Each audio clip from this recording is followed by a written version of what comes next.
Meu nome é Kleber Mendonça, eu uso óculos, eu tenho 50 e alguma coisa anos, estou com um blazer preto e uma camiseta cinza e cabelo ficando grisalho. Eu estou sentado do lado esquerdo aqui do palco. Eu tenho que fazer autodescrição também, né? Todos nós. Tá bom. Bom, meu nome é Jorge, eu tenho um pouco mais de 80 anos, um pouco careca, estou com jeans preto, camisa verde, e é isso. Everton Belico.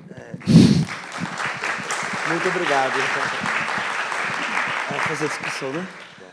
Eu sou Everton Belico, eu tenho quase 50 anos, barba e cabelos também ficando grisalhos, estou usando uma calça jeans azul e uma camisa estampada. Bom, eu pensei inicialmente colocar para o Jorge, depois também para o Everton,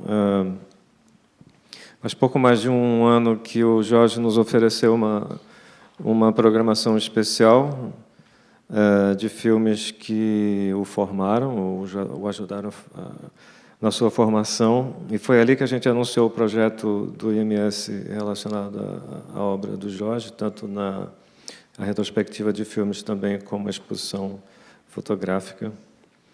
E eu queria perguntar inicialmente para o Jorge, né, temos aí talvez mais de um ano, talvez mais próximo de 2 anos, onde as demandas de um projeto desse fazem você voltar para o que você fez, né? Para nós, como observadores e curadores, já foi um mergulho fantástico e muito especial, né?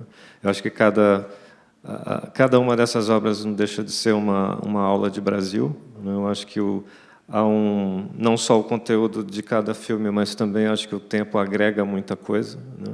O próprio tempo do arquivo traz uma força muito grande, que eu senti mais uma vez vendo esses 2 filmes aqui hoje à noite com você.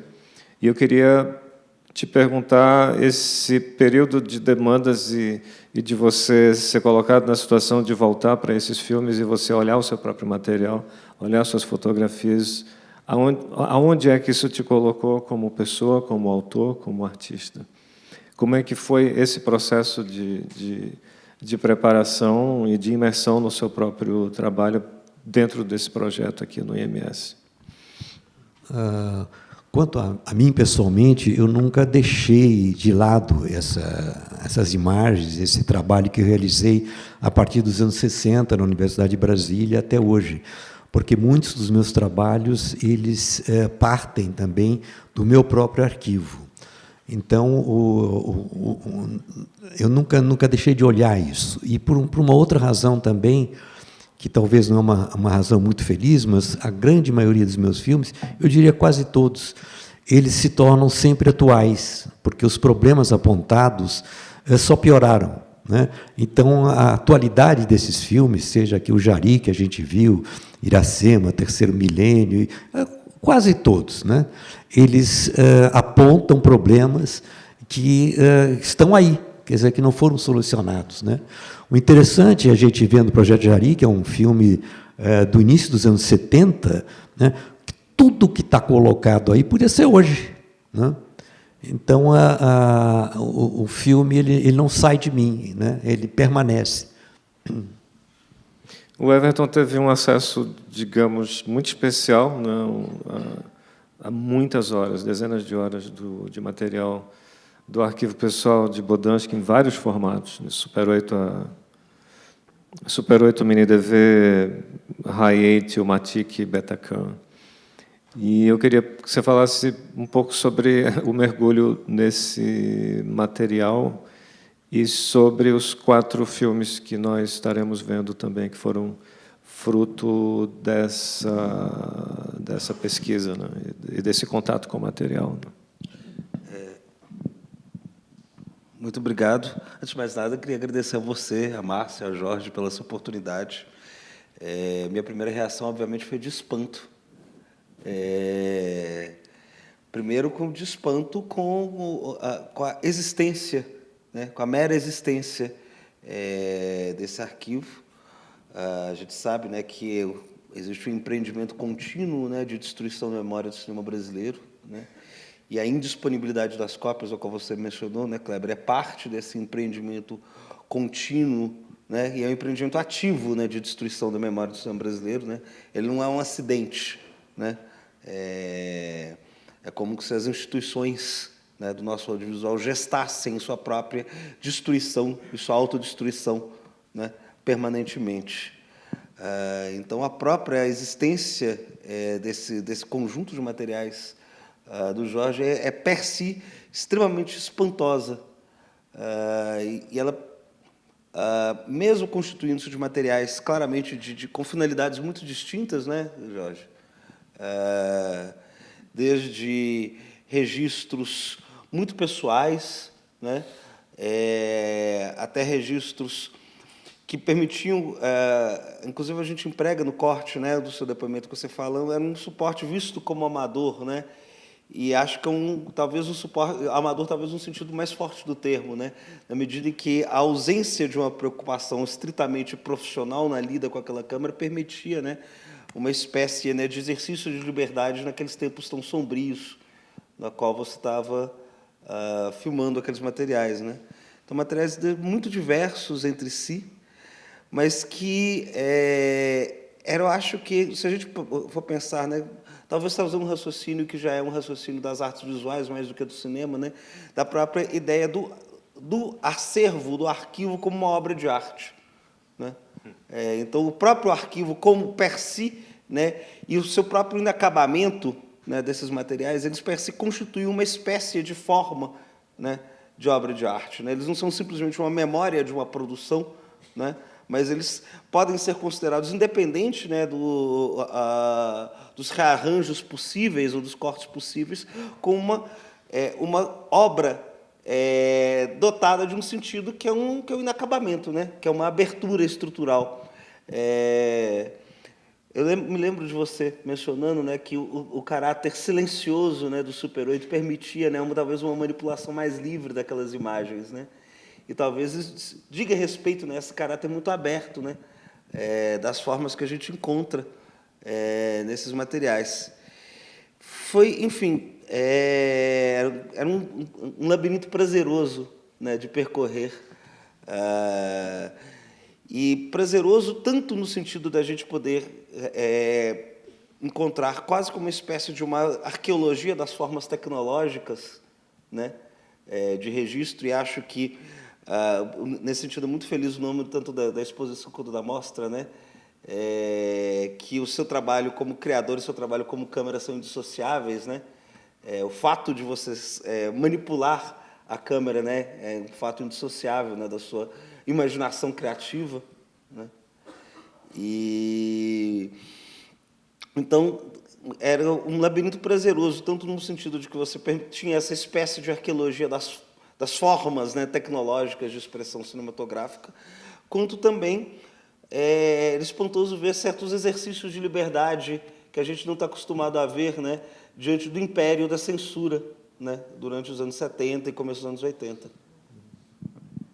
O que você trouxe é muito importante explicitar isso, porque, de fato, dentro da ideia do cinema brasileiro, o acesso aos arquivos dos autores, né, das cineastas e dos cineastas, não é normal o que nós tivemos e o que nós temos com o Jorge Bodansky, porque, de fato, há um interesse muito pessoal que eu acho que vem de você como pessoa e como autor, de guardar o seu material. O mais normal é você entrar em contato com um realizador e não existir muita informação acerca do próprio arquivo. E aí a caça ao arquivo do realizador se torna uma caça muito específica e de uma pesquisa muito profunda, né? As coisas não vêm prontas, em termos gerais. E nesse sentido, foi um duplo prazer, eu acho, trabalhar com todo esse seu acervo. Vendo os dois filmes hoje aqui, especificamente os que você co-dirigiu, eu queria que você falasse um pouco sobre essa esse seu histórico de codireções. Codireções são equilíbrios muito especiais, né? Existe uma certa química na codireção. Você tem algumas, o próprio Orlando Senna no Iracema, o Wolf Gower e o Hermano Pena nos filmes que passaram hoje aqui. E como você vê hoje, já se distanciando dos filmes que você co-dirigiu, como você vê hoje a relação de uma co-direção num filme para o cinema? Bom, na época que eu realizei esses filmes, né, comecei nos anos 60, 70, eu entrei para o cinema através da câmera, né? Primeiro a câmera fotográfica, depois eu fui anos e anos, eu trabalhei como cameraman para correspondentes das TVs estrangeiras. Quando eu comecei a fazer meus primeiros trabalhos, já pensando na direção, eu tinha uma equipe, né? No caso que a gente viu, do Valdherês, que foi meu primeiro trabalho assim com intenção de diretor. O Hermano era meu parceiro, ele fazia o som e eu fazia a câmera para os correspondentes das TVs estrangeiras. Então já era uma dupla, né? E eu atrás da câmera, talvez eu precisasse de alguém em frente à câmera me ajudando, né? Então foi esse, acho que, o papel do Hermano nesse momento. Nós dividimos a temática. Esse filme, Caminhos de Valdherês, ele tem uma história própria, porque eu tinha antes realizado um documentário para a TV alemã sobre a questão da religiosidade de Brasília, que espantava para os estrangeiros como é que a capital tão moderna do Brasil tivesse tantas manifestações místicas e religiosas, e espíritas, espirituais, né? E observei no meu meio, entre os meus amigos que ficaram lá, eu saí, mas eu sempre voltava, que era uma forma de reprimir aquela frustração da ditadura militar, procurando outros caminhos. Muitos procuraram, todos eles, de uma forma ou de outra, entraram para alguma seita ou faziam parte de algum grupo místico. Então, eu queria contar essa história. Aí inventamos esse personagem da Valdherês, que sente perseguições, né, e procura saídas no campo místico. Era essa a intenção desse filme, né? Na realidade, é um ensaio. Eu nunca encarei ele como um filme pronto, tanto é que eu deixei ele escondido até ele ser reencontrado agora e redigitalizado. E aí que você falou, quer dizer, o tempo, né, dá um olhar completamente diferente a isso. É um filme que eu jamais ousaria exibir na época que ele foi feito, né? Acho que hoje não, acho que ele tem um olhar interessante sobre Brasília, né, porque é uma outra forma de enxergar Brasília, né? O filme foi todo feito em Brasília, né? Foi o Caminhos que teve uma carreira no Cineclube? Não, ele não foi apresentado em cineclube, não. Quando eu fiz os trabalhos para cineclubes, já eram trabalhos com intenção política mesmo, para debate. O Valdherês não entrou nisso, né? Tanto é que quando eu terminei o filme, eu não exibi esse filme, eu encarei ele como um ensaio, não queria mostrá-lo como um trabalho finalizado, e também a gente não fez cópias do filme, né? E, como disse, ficou encostado esse tempo todo até ser redescoberto recentemente. Mas ele chegou a ter algum tipo de problema com censura, ou você realmente segurou o filme e não apresentou? Não, eu não pensei na censura, uma vez que eu não pensei em exibir o filme. Então, não me preocupava a censura, porque o filme ficou na lata, vamos dizer assim, né? Ele não foi exibido, e nem eu queria exibi-lo, né? Porque para mim não era um trabalho completo, era apenas um ensaio, né? E é engraçado ver ele hoje, né? Ele tem hoje ele é um filme, né? Na época que eu fiz não era um filme, e hoje ele se tornou um filme. Nós estaremos aceitando perguntas da plateia, se alguém quiser pegar o microfone, será um prazer.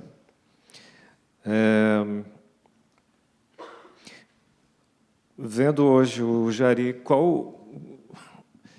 ao longo de mais de 50 anos, qual o retrato que você hoje tem da Amazônia, que eu acho que é um tema que percorre toda a sua criação? O retrato que eu tenho é da triste constatação que os problemas estão aí. Quer dizer, o Jari é um resultado de um projeto da ditadura militar, né?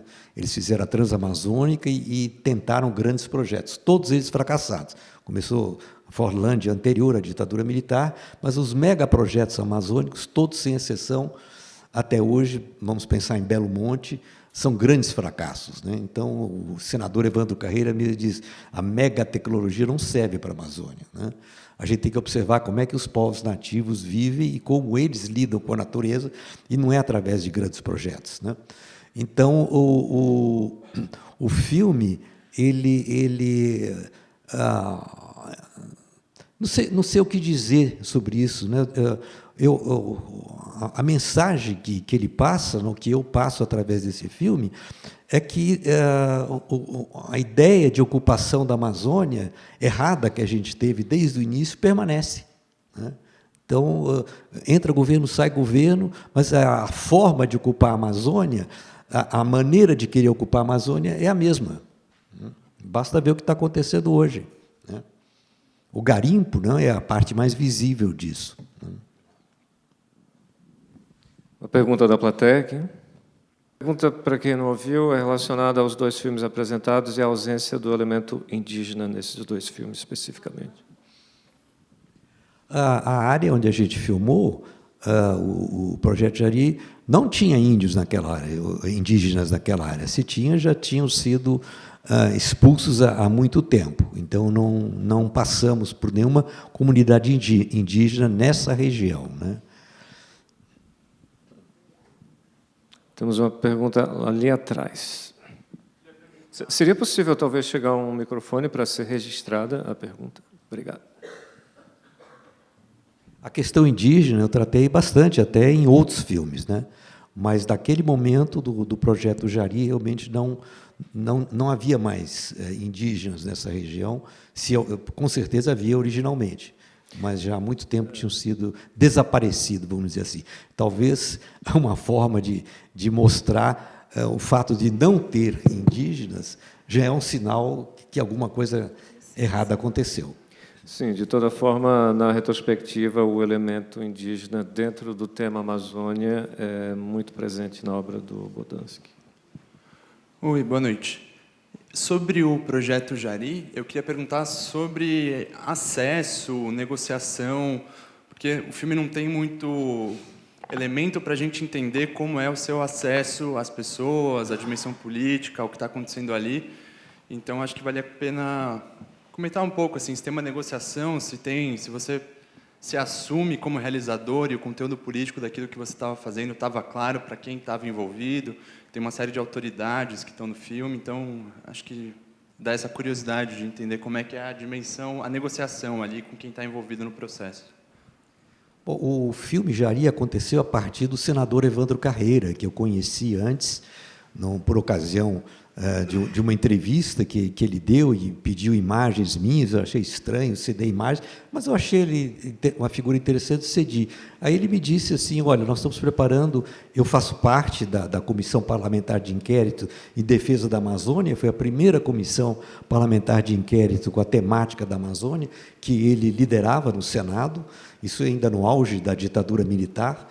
E ele falou, olha, nós vamos entrar na Jari, é a primeira vez que autoridades brasileiras entram na Jari. A Jari era um mistério total, nenhum repórter, ninguém tinha entrado no Jari antes, né? E eu achei isso uma oportunidade. Então, ele disse, olha, quando sair essa comissão, eu vou convidar vocês, né? E ele ligou de véspera, olha, amanhã está saindo o avião de Brasília para Jari. Eu estava com o Wolf, meu parceiro na época, pegamos umas latas de filme que eu tinha na geladeira em casa, e a câmera e o gravador, e fomos correndo junto com o Evandro, sem saber o que ia acontecer. E aí entramos juntos com esse grupo de senadores e deputados que aparecem no filme, simplesmente estávamos juntos, não houve negociação nenhuma, a gente estava lá do lado deles, ninguém perguntou quem nós éramos, não éramos, eles imaginavam que a gente provavelmente era da própria Câmara também, né? Cinegrafistas, né? da Câmara. E quando eles foram embora, só ficaram um dia no Jari, a comissão toda. Quando eles saíram, eu falei, bom, eu gostaria de ficar. Aí o Evandro disse, fique aí, e nós vamos embora, e você pode ficar aí, não tem, se vira aí. quando o pessoal todo saiu no avião, o pessoal da Jari disse: vocês não vão, vocês não vão? Eu falei: não, a gente não vai. Mas vocês não são da comissão? Eu falei: não, nós não somos da comissão. E tinha outros jornalistas lá, eles não queriam expulsar a gente diante dos deputados e senadores. Aí a administração da Jari falou o seguinte: tudo bem, vocês podem ficar, mas nós não vamos dar apoio nenhum, né? Mas aí um dos engenheiros da Jari nos deu apoio, nos levou, aí nós fizemos todas as imagens dos alojamentos, do Laranjal do Jari, que é aquela vila de palafitas em frente. Isso foi feito depois que a comissão passou, né? A comissão só foi o lado oficial da coisa, né? O filme realmente aconteceu quando a gente fez o lado não oficial, né? Mas eu fiz o filme sozinho com o Wolf, né? E pouquíssimo filme também, a gente ficou lá até o filme acabar, né? Mas, em termos gerais, vocês foram bem recebidos e com acesso livre e sem medos dos entrevistados serem... Sim. Eles perceberam que a gente não era da direção da Jari e nem éramos do lado político, né? Acho que eles sentiram segurança, porque eles viram que nós estávamos sozinhos ali. Então, acho que eles se abriram bastante. E também eu tinha uma experiência já naquele tempo, trabalhei durante muitos conflitos, né, das ditaduras militares da América Latina, como cameraman. Então, eu já tinha experiência de lidar com situações que poderiam ser perigosas, com rapidez e conseguir a confiança das pessoas. Em primeiro lugar, equipe pequena, né? Nós éramos apenas 2, né? Então, isso não assustava as pessoas, né? Uma câmera pequena, sem usar luz, sem um microfone na mão ali do lado, inclusive o microfone aparece na imagem, porque eu sempre parto do princípio que o som no documentário é muito importante. Então, eu digo para a pessoa que está fazendo o som para mim: você se posiciona com o microfone e eu me viro com a câmera. Eu não me importo do microfone entrar na câmera, porque o som é fundamental, né? Pois é, o som desse filme me chamou muita atenção hoje na cópia final. O som é muito bom e a salada fascinante de sotaques, né, relacionados ao projeto. O sotaque português de Portugal, o sotaque alemão, o sotaque americano, o sotaque de várias regiões do Brasil. Isso me chama muita atenção no filme, só um comentário. O Everton, eu queria que você falasse um pouco sobre os outros 3 filmes que você realizou com Luiz e Ricardo Bretti. Sim. Então, a gente assistiu aqui, serão exibidos 4 filmes de duração curta, média, né? Que foram a partir de uma organização mais ou menos temática desse material labiríntico, né? Dos arquivos pessoais do Jorge. Obviamente, seria possível fazer inúmeras outras classificações possíveis, ordenações possíveis, né? Mas que, basicamente, a gente assistiu hoje um corte que dava ênfase a alguns materiais, algumas imagens que a gente achava mais abstratas, né? Acho que talvez muito estimulados pela sua entrevista, em que você fala, né, do exercício de liberdade, do uso do Super 8 como caderno de notas, de uma história que, inclusive, talvez eu gostasse de escutar. Acho que todos gostaríamos de escutar você falando um pouco mais sobre o seu cineclube doméstico, como é que ele chamava? Cineclube Fumaça. A gente se reunia para assistir filmes, né? Tudo quanto é tipo de filme, os clássicos, porque eram 16, não tinha vídeos. Eu reunia um grupo de amigos, né? Cineastas, né? Não vou citar agora os nomes de todo mundo. E a gente assistia também o Super 8. O Super 8 mudo, ele não é 24 quadros por segundo, ele é 16 quadros por segundo. Então, ele fica pac, pac, pac, as imagens ficam alteradas. E aí, vocês repararam que tem muito uso de uma lente olho de peixe, né? E também imagens que ou abrem ou fecham, né? Era uma forma de viajar. A gente deitava em almofadas, botava um Pink Floyd e viajava com essas imagens, né? Então, a grande parte das imagens do Super 8 foram criadas para esse evento, né? Hoje tem uma leitura completamente diferente. Mas eu acho que a gente pode viajar também, né? Mas então esse corte, essas imagens mais abstratas, né, inspiradas nessas observações, né, do Bodansky, né, tanto sobre o cineclube quanto sobre o uso como caderno de notas, como esse exercício de liberdade. Eu fiquei pensando também muito, a gente ficou pensando muito também no seu trabalho com o Agrippino, né, para fazer esse corte, né. A gente tem 2 cortes que são relativos a um tipo de material que é muito abundante nos arquivos pessoais e que também nos filmes acabados, né, que é esse caráter do Bodansky como cineasta que está em permanente movimento, né? Essas viagens, um caráter de um cineasta viajante, né? Então são 2 cortes relativos que chamam Meu Barco é Veleiro e O Moiraquitã. E temos um corte que reordena alguns dos materiais de algumas das reportagens feitas pelo Bodansky, que chama Tenta Louvar Esse Mundo Mutilado, e que a gente reúne os materiais relativos às reportagens sobre a prisão da equipe do Living Theater no Brasil, as viagens para a Bolívia, já com o golpe do Hugo Banzer, as imagens do Chile, às vésperas do golpe do Pinochet, né? E algumas dos materiais da reportagem que veio da origem, o Caminho de Valderez. Quem gostou do Caminho de Valderez, inclusive, tem algumas das imagens que viriam da origem ao Caminho de Valderez. Uma outra pergunta da plateia, aqui na frente. Se puder. Eu fiquei pensando, eu não tinha visto o filme do Jari, né? Que uma das razões dessa aceitação é que eles eram meninos, eles tinham 28 anos, né? Então, essa coisa não ameaçadora da juventude, né? E outra coisa que eu observo é que o Jorge é uma pessoa tão discreta, mas tão discreta e suave, que às vezes ele está grudado na cara da pessoa e a pessoa não reparou, entende? Não reparou, não notou. Jorge, é maravilhoso navegar pela sua vida, pela sua experiência, muito obrigada, e sentir a liberdade que você tinha em utilizar as distintas técnicas, máquinas enfim, muito legal isso, obrigada.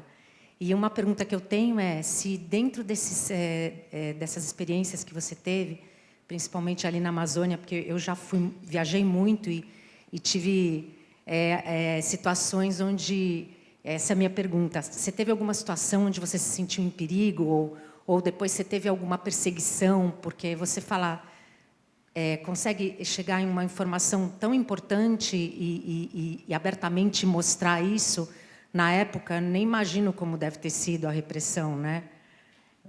Você sofreu algum tipo de perseguição ou alguma coisa assim que você se sentiu em perigo? Como eu falei, eu tinha já uma certa expertise de filmar em situações de risco quando eu trabalhava para os correspondentes estrangeiros, né? Foi um período, final dos anos 60, início dos anos 70, onde surgiram todas as ditaduras na América Latina, né? Na Argentina, no Chile, no Uruguai, na Bolívia, e eu estava presente, né, nesses momentos, acompanhando os repórteres, né? Então, eu já estava acostumado a situações extremas e de perigo. Rápido e não dar muita bobeira e sair correndo, né? Eu tive sorte também, mas eu acho que não é só a sorte, não. É a percepção de saber até onde a gente pode ir, né? Aqui dá para ir, aqui não dá para ir, né? Oi, boa noite. Quero começar agradecendo Kleber, Everton, pela curadoria e pela garimpagem um ao outro, e ao Jorge, evidentemente, por nos trazer esse universo tão bonito e tão importante e tão fundador, né, desses últimos anos. E fiquei muito impressionada com os caminhos da Valderez, e foi muito bonito também ver os seus primórdios, né? Você estava dizendo ali fora que eram os seus seus primeiros passos, e que passos lindos, que bom, né, poder assistir. E o Jari, que eu já tinha assistido, eu fiquei muito chocada, porque não me lembrava da atualidade que você acabou de mencionar. E é muito impressionante mesmo. E eu queria, na verdade, dar uma ideia, que se é que vocês já não tiveram, que é mostrar isso para o Lula. E, se conseguirem, me leva junto, porque eu quero estar nesse momento. Porque tem a COP, né? É um tema, Belém, né? Belém é a sede da COP30, e o ano que vem vai ter um monte de atividades. A gente tem um projeto para a COP30, sim, que chama-se 50 anos de Amazônia, onde eu pretendo colocar trechos de filmes meus que tratam dessa problemática, e a gente pretende levar isso para a COP30, em Belém. Eu, recentemente, no ano passado, eu estive na COP em Dubai com o meu último filme, que é Amazônia, Nova Minamata, né, porque a ideia desses trabalhos é justamente fazer uma provocação política, né, eles foram feitos para isso. Boa noite. É uma pergunta muito rápida, que tem a ver com o Jari, com a colocação que a colega aqui acabou de falar.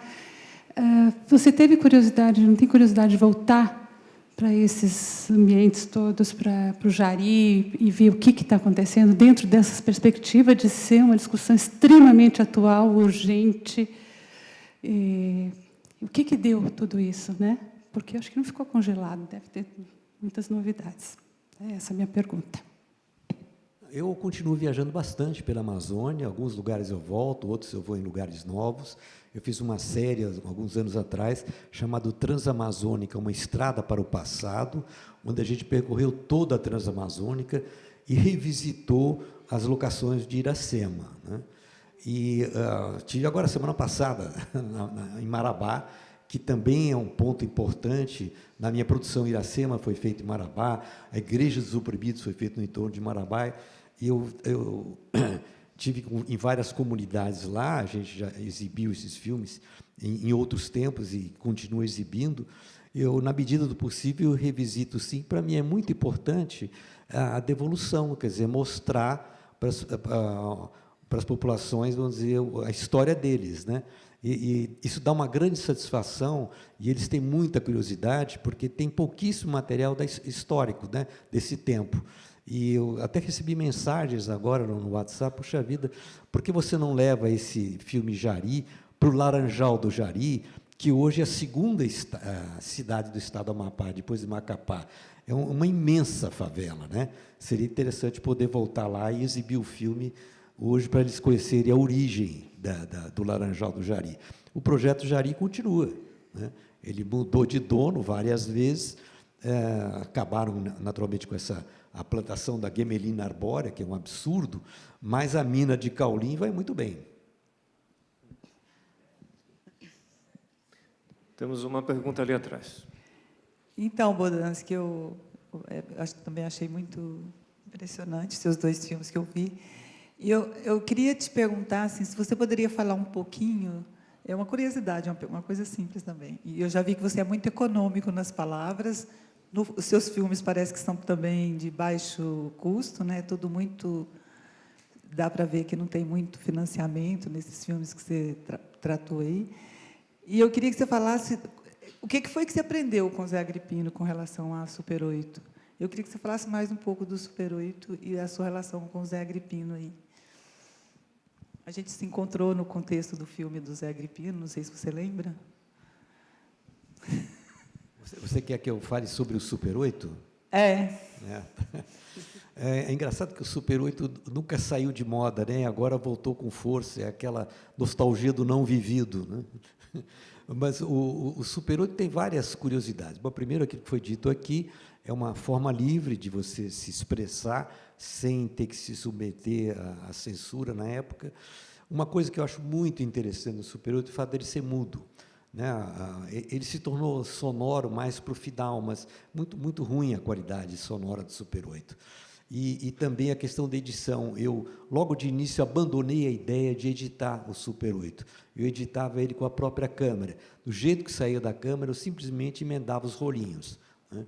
E o fato também dele ser mudo, ele te obriga a um outro olhar, né? Ele te dá um outro olhar das coisas. E também é interessante, quando eu vi o seu trabalho, porque quando você parte de uma base muda, você tem um caldo muito interessante para trabalhar, né? Muito maior do que um filme que já tem uma trilha sonora, né? Então, eu acho que vendo o Super 8 hoje, dá para fazer tantas e tantas coisas, tantas interpretações, né, a partir desse material. Isso me deixa muito, muito feliz, porque na época que eu fazia, jamais imaginava isso. Eu usei o Super 8 mais para ter uma coisa para mim, né? Eu filmava para a TV estrangeira, em 16, isso era revelado lá fora, ficava sem nada, então eu fotografava e fazia o Super 8. Não sei se repararam, grande parte do Super 8 são sempre através de janela de carro, alguma coisa em movimento, você fala câmera em movimento. Esse movimento não foi intencional, é porque eu podia filmar em Super 8 nos momentos em que eu não estava trabalhando.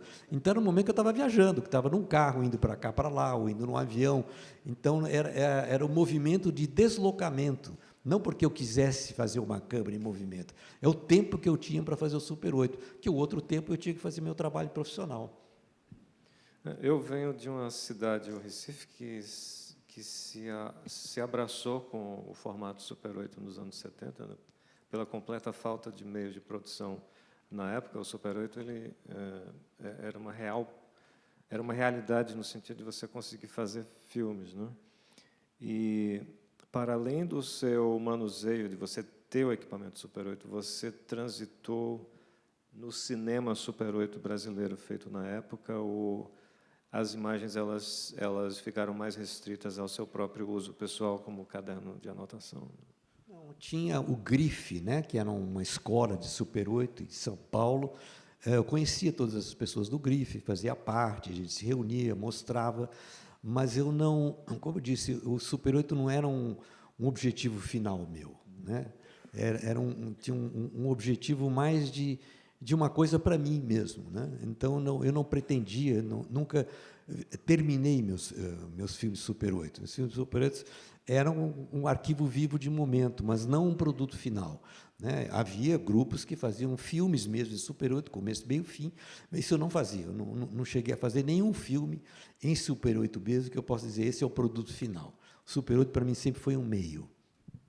Mas hoje, com a passagem do tempo e o valor do arquivo, ele se torna finalmente uma espécie de produto final. Sim, né? É tão interessante você ver o olhar, como ele muda, né? O material, ele tem a gente olha para ele de maneira completamente diferente, né? E eu diria assim, muito curioso, porque na época que eu fazia, eu achava que Super 8 não tinha valor nenhum, isso ia ficar numa caixa e esquecido lá, e pronto, né? Já cumpriu a sua função quando eu filmei, né? Mas agora a gente olha de uma maneira tão diferente, ele cresce tanto, né? É fascinante ver como que, enfim, sobretudo se a gente não tem exatamente o contexto originário dessas imagens, né? Como que elas vão multiplicando outros sentidos, né?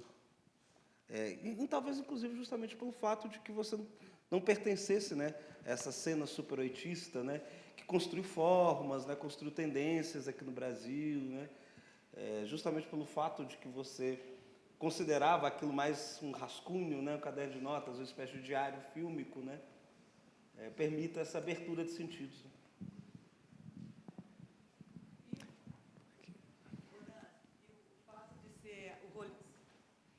E o fato do rolinho ser pequenininho, você pensava sempre no plano até o final, ou como é que era?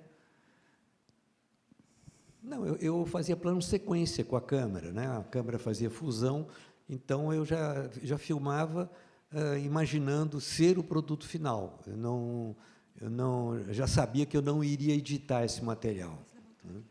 E o rolinho de Super 8 são 3 minutos, realmente. Mas também não limita, você não faz planos tão longos assim, né?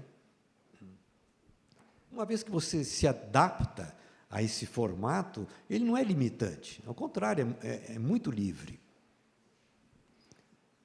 Bodansky, boa noite. Eu aqui.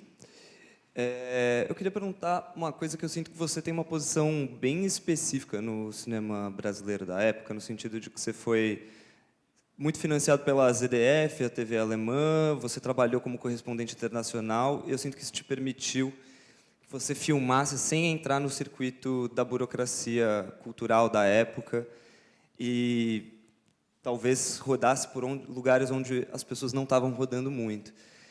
O Iracema, inclusive, foi censurado por ter sido considerado um filme não brasileiro, né?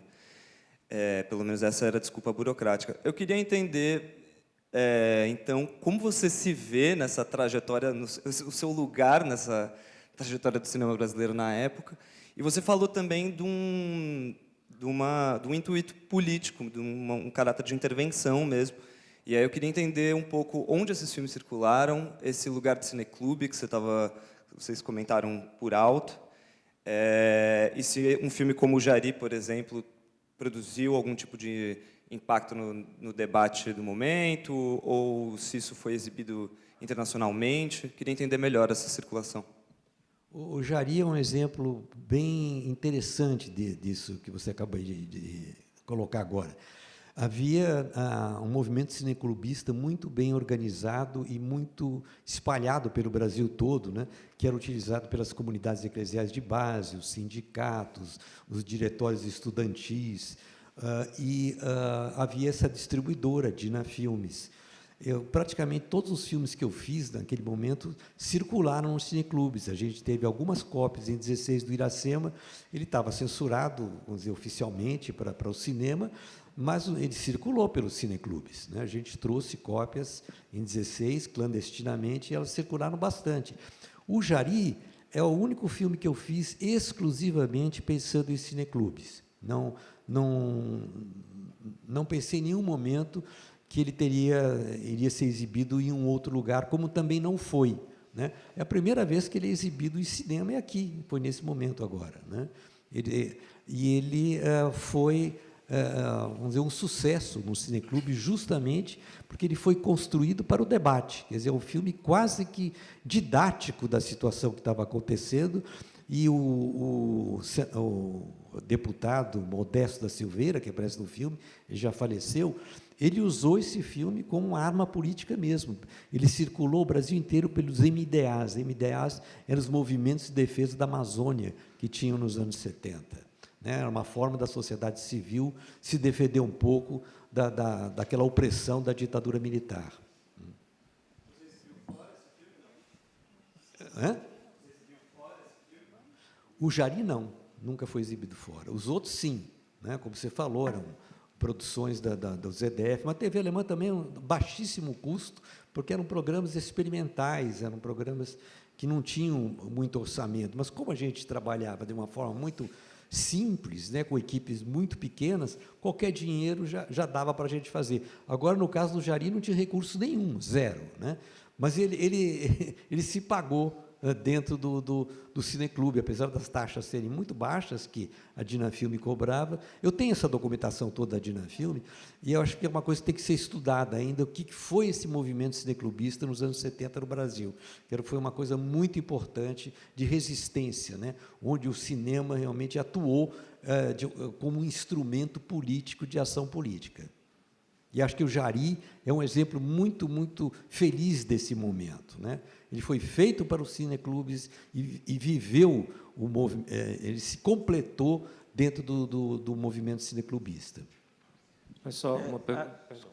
Eu só queria fazer uma nota de rodapé à sua pergunta, que, enfim, o combate às ditaduras latino-americanas nessa época, né, enfim, num contexto em que havia censura interna, né, a sensibilização da opinião pública estrangeira, sobretudo nas democracias ocidentais, ocupava um lugar de arma política bastante importante nesse momento, né? Então, por exemplo, a pressão internacional do movimento da anistia foi um momento importante, né, do movimento da anistia no Brasil.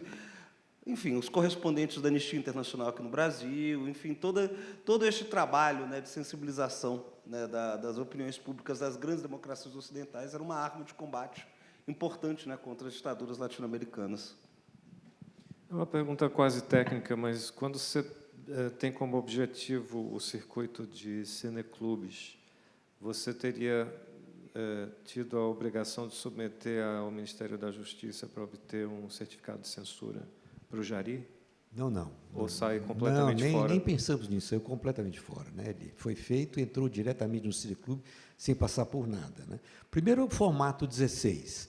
Né? O formato 16 já era limitado, não ia para o cinema, né?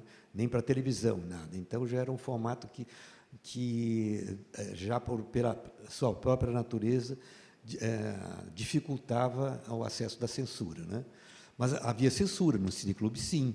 Tem casos de cópias que foram retiradas dos cineclubes, né, e usados depois para processar as pessoas que fizeram. Né? Mas eu sei que perdi cópias do Jari, próprio Iracema também, perdemos cópias, mas não ficou por aí, não foi adiante isso. E os cineclubistas eram ativistas mesmo, né? Eram corajosos e ativistas, organizados, que você imagina, eram latas de filme pesadas que tinham que ser despachadas para o Brasil inteiro, que tinha que ter uma logística em cima disso. Né? E as distribuidoras de cineclube faziam isso muito bem. Da plateia. Oi, Jorge, quero agradecer muito a oportunidade de ver os filmes hoje e de reencontrá-lo aqui.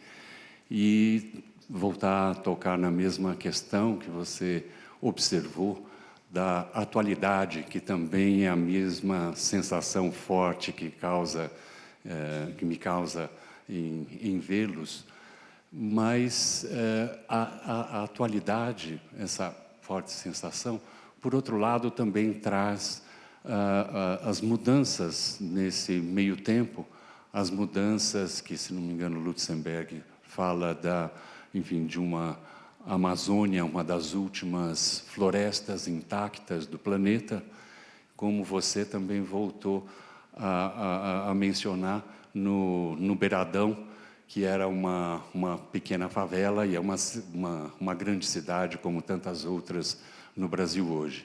Então, a dimensão, acho que, do desastre não apenas na Amazônia, mas no planeta, que nos faz perguntar, nesse meio tempo, onde estávamos ou o que fizemos. E pensando nesses circuitos e na linguagem com que você diz que fez essa provocação, com o intuito dos filmes, hoje, nos circuitos virtuais, você vê outras possibilidades dessa provocação em linguagens e circuitos com sentidos múltiplos hoje. É difícil responder essa pergunta, né? Porque tem tantas formas de exibição hoje. Né? Eu gostaria de que meus filmes todos estivessem em condições de serem disponíveis num streaming, uma coisa assim.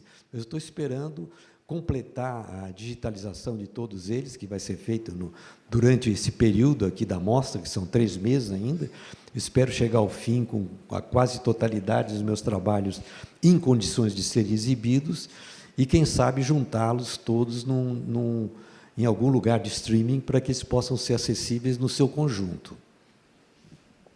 Eu não estou distribuindo eles por aqui justamente para não perder o todo, né?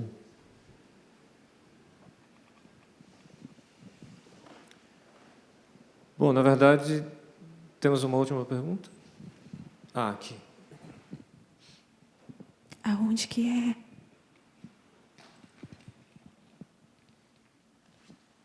Oi, boa noite.